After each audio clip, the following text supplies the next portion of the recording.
Halo teman-teman, kembali lagi bersama saya Gilang Fareja. Nah, di video ini cukup menarik teman-teman, karena aku bakal ngebahas time trading lagi, dan aku juga kalau kalian lihat suasananya cukup berbeda. Karena aku lagi di Bali nih teman-teman. Jadi di Bali sambil liburan, kita tetap kerja, kita update market, kita ngadirin event terbesar di Asia yaitu CoinFest Asia 2025 teman-teman. Nah, jadi cukup santai ya di pagi hari ini aku tuh mau update market terkait outlook lanjutan dari dua video yang sebelumnya udah pernah aku upload dan juga timing the market di bulan September nih teman-teman. Jadi cukup menarik kan? Jadi kita update nggak perlu kaku-kaku banget, jadi kita terlalu santai dan sangat santai ya hari ini. Nah, jadi teman-teman, di video yang lalu aku tuh udah ngebuat video yang pertama yaitu dimana Bitcoin akan ke 125.000 teman-teman. Nah, selanjutnya di video kedua, ketika Bitcoin sudah mengalami kenaikan, aku infoin kalau market akan koreksi. Dan ya benar koreksi. Dan saat ini atau beberapa hari belakangan Bitcoin itu sudah menyentuh area 124.000 ya teman-teman. Jadi selanjutnya kemana? Simak video ini. Teman-teman, kembali lagi bersama saya Gilang Fareja. Di video kali ini aku bakal update Bitcoin lagi teman-teman. Ya sudah lama juga ya, hampir 1 bulan aku nggak upload video. Doain aja bulan-bulan depan aku itu sering-sering untuk upload video terkait update market Bitcoin. Nah, flashback dari video sebelumnya yang pernah aku upload nih teman-teman, dimana aku tuh bilang Bitcoin itu berpotensi ke area 125.000 untuk area tertingginya. Dan yep, kita cuma mendapatkan peak atau local topnya itu di 124.500 nih teman-teman. Nah, dia mengalami penurunan nih. Jadi selanjutnya untuk Bitcoin ya, aku tuh bakal masih pakai chart yang lama ini teman-teman. Karena ini masih berada atau masih di area key left atau skenario aku nih teman-teman.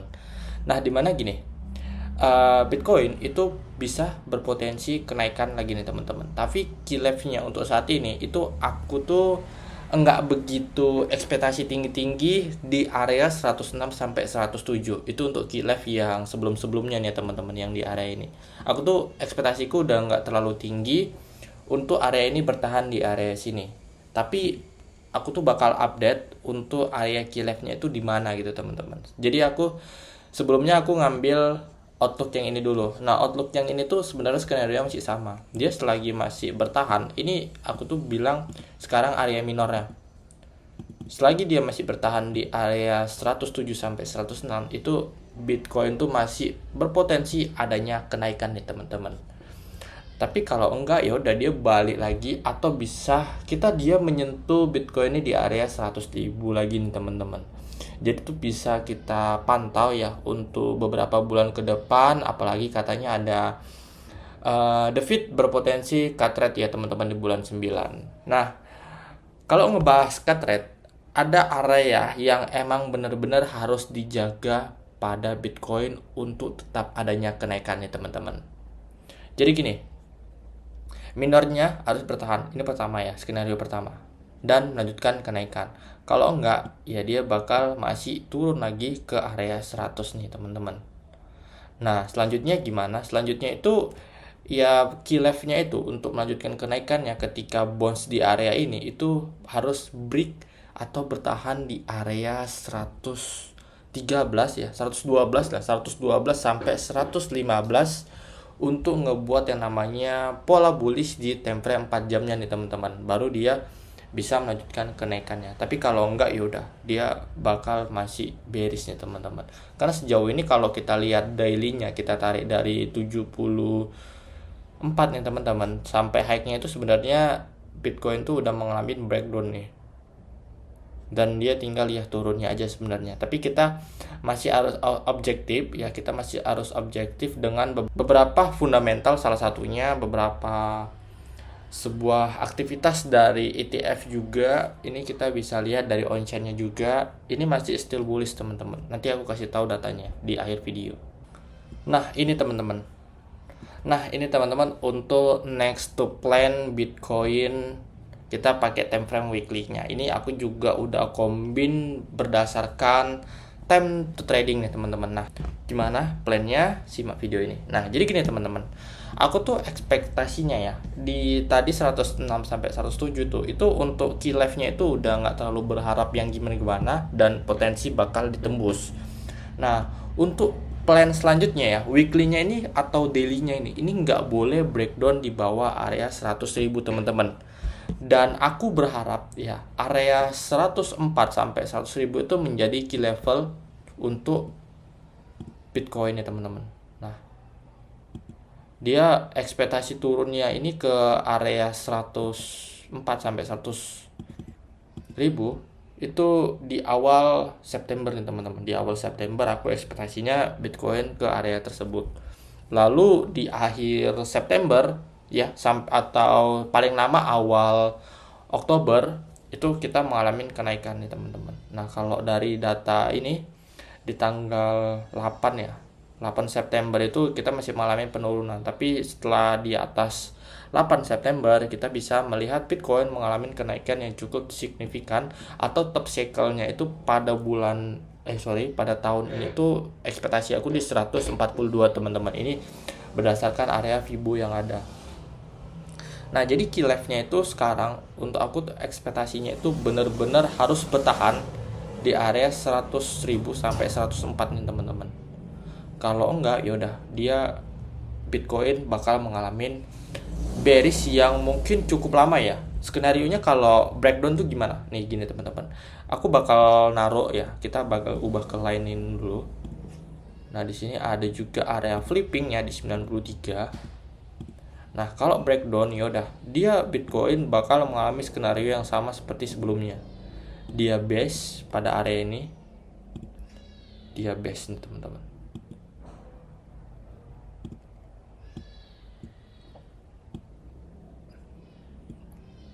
Gini teman-teman. Nah, Bitcoin kalau breakdown di area 100.000 atau breakdown di bawah 100.000 itu berpotensi adanya breakdown nih teman-teman ke area ini.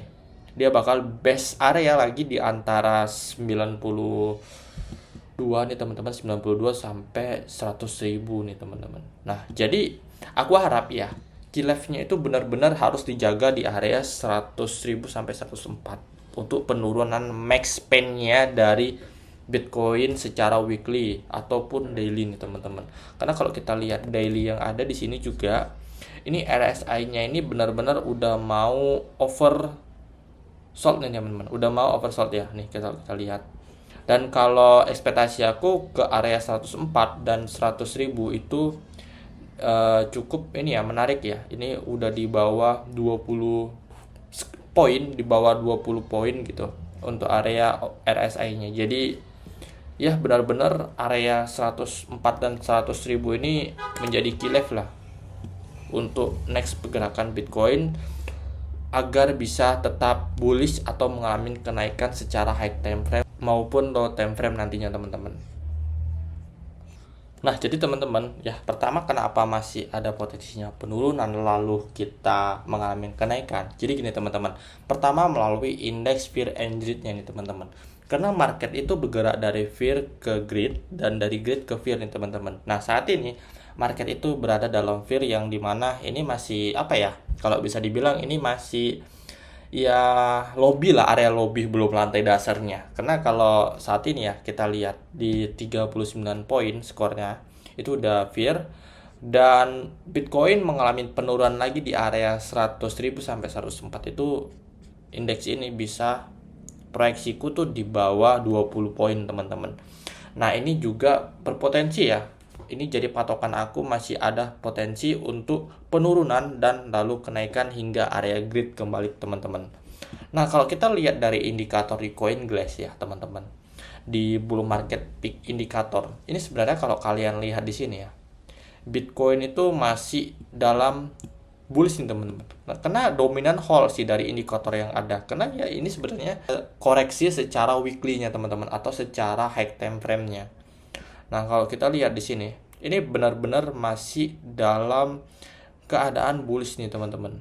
Nah, atau masih ya kita harus hold gitu teman-teman. Tapi gini, Kalau teman-teman udah sebelumnya pernah masuk ya, udah kalau kita lihat teknikalnya lagi ya.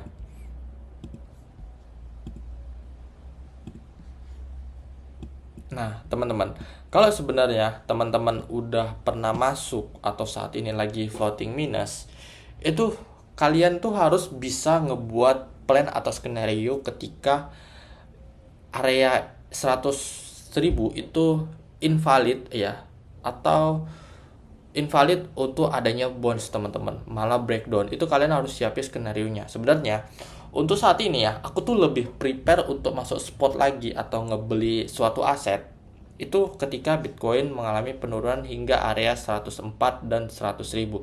Tapi juga nih teman-teman, aku tuh udah sedikit cicil altcoin ya yang benar-benar potensi untuk adanya kenaikan. Karena indeksnya ini kan sebenarnya udah di fear. Nah, jadi belum tentu juga indeksnya itu benar-benar dibawa ke bawah. Tapi kalau dibawa ke bawah di area 20 sampai 15 poin, aku siap untuk akumulasi lagi teman-teman. Karena pada saat ini aku tuh beli enggak dalam keadaan all in. Aku paling gunakan 5 sampai 10% margin yang ada. Karena aku bakal averaging down lagi di harga yang emang semestinya aku gunakan untuk averaging down nih teman-teman. Nah, jadi sekali lagi ya, Bitcoin kalau kalian bingung ya. Pertama, ini menjadi area key left-nya di 100.000 sampai 104. Kalian benar-benar harus pantau area ini. Dan untuk area yang 106, 107 itu juga bisa kalian pantau teman-teman. Tapi aku tuh udah nggak ekspektasi terlalu tinggi ya teman-teman untuk area ini. Nah, untuk yang area ini, ya ini sebenarnya bisa juga dijadikan area flipping atau area yang dimana adanya bonds. Tapi ya tetap teman-teman, kalau udah bonds, area key left yang untuk melanjutkan Bitcoin mengalami sebuah kenaikan itu di area 113 sampai 115 teman-teman. Nah, jadi mungkin ini aja sih planning aku untuk Bitcoin. Untuk Bitcoin ya, planning aku ini aja. Area key left untuk menahan kenaikan yang ada itu di 104 hingga 100.000, dan untuk target kenaikan pada cycle ini 125.000 atau di peaknya itu 145.000 teman-teman. Jadi mungkin ini aja ya video yang bisa aku kasih untuk outlooknya teman-teman. Dan juga di akhir video seperti biasa aku bakal infoin ke teman-teman terkait time trading, di mana tanggal-tanggal yang berpotensi adanya penurunan dan juga kenaikan di bulan September teman-teman. Jadi kalian juga bisa sedikit waspada dengan tanggal-tanggal ini untuk mengambil keputusan trading teman-teman. Jadi mungkin ini aja yang bisa saya sampaikan. Kita langsung aja ke akhir video. Nah, jadi teman-teman seperti biasa ya, di akhir video aku selalu nyelipin tanggal-tanggal potensi adanya penurunan atau kenaikan di bulan September. Teman-teman ya, jadi di sini aku mau ngomong nanti di tanggal ini kita seperti biasa ngecek di buku sakti nih teman-teman. Nah teman-teman, di September nih cukup hati-hati di tanggal 5, 11, 18, dan 27 itu merupakan tanggal-tanggal yang dimana ada potensi penurunan. Dan untuk kenaikannya itu di tanggal 8, tanggal 4, tanggal 20, dan tanggal 28. Nah, jadi teman-teman harus bisa perhatikan tanggal-tanggal tersebut itu dan kombinasi dengan teknikal yang teman-teman gunakan. Ini ada merupakan tanggal yang cukup menarik teman-teman, yaitu di tanggal 7 hingga tanggal 8. Karena di tanggal 7 dan 8 September itu ada lunar eclipse, atau yang dimana ini merupakan tanggal gerhana bulan ya teman-teman. Dan di tanggal 8 September itu merupakan full moon dan juga ada gerhana nih teman-teman. Jadi teman-teman wajib memperhatikan tanggal tersebut untuk melakukan aktivitas trading. Karena di tanggal 6 juga itu ada aktivitas astrologi yang sangat menarik, yaitu Uranus retrograde nih teman-teman. Nah, jadi ini sih tanggal-tanggal yang harus diperhatikan di bulan September ya teman-teman.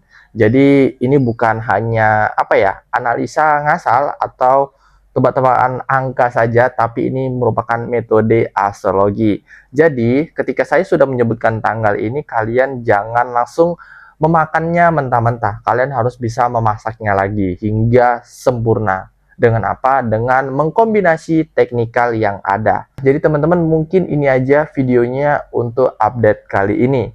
Sampai ketemu next video. Dadah.